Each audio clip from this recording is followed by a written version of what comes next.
Faqa Na ishte dikur, sjell opinion dhe një reflektim të thellë nga Adrian Thano, mbi figurën e Kadri Roshit dhe mbi ndërgjegjen tonë si shoqëri.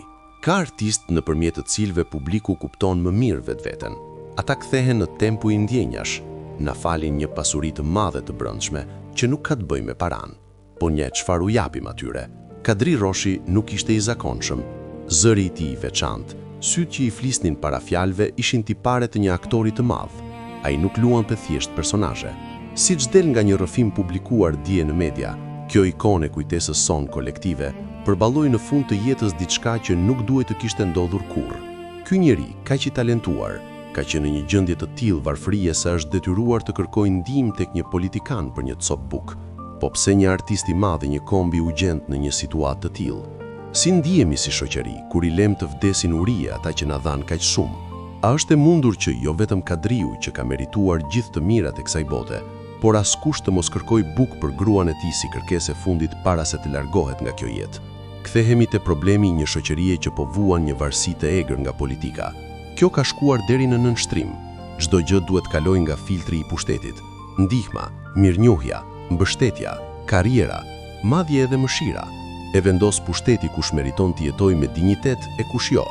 Njerëz me vlera reale mbyllin jetën në varfëri dhe harres, politikan cullak nga çdo merit, dhe mantenot e tyre përfitojnë miliona euro nga paraja publike si të jenë pesleça. I gjithë sistemi shpërblen bindjen dhe respekton pazargjiun duke e lënë njeriu me dinjitet të vetmuar dhe në heshtje. Prindrit tanë pensionist numërojnë qindarkat, deputetët rrisin rrogat dhe pensionet e tyre, duke votuar për veten pa pikturpi dhe pas një lidhje me realitetin social. Ky është një rend moral krejtësisht i përmbysur. Së pari duhet një çarje e madhe në trushplarjen kolektive që politika ka ushqyer për vite.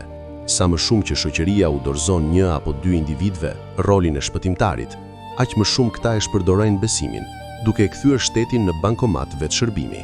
Një shtet funksional nuk ndërtohet mbi figura të vetme, mbi një apo dy liderë që nuk shqihet nga ekrani, ditë e natë, si vëllai i madh i romanit 1984. Është mjerim, është katundari me brirë që politika dhe shteti të identifikohen me një fytyrë të vetme, me një zë të vetëm.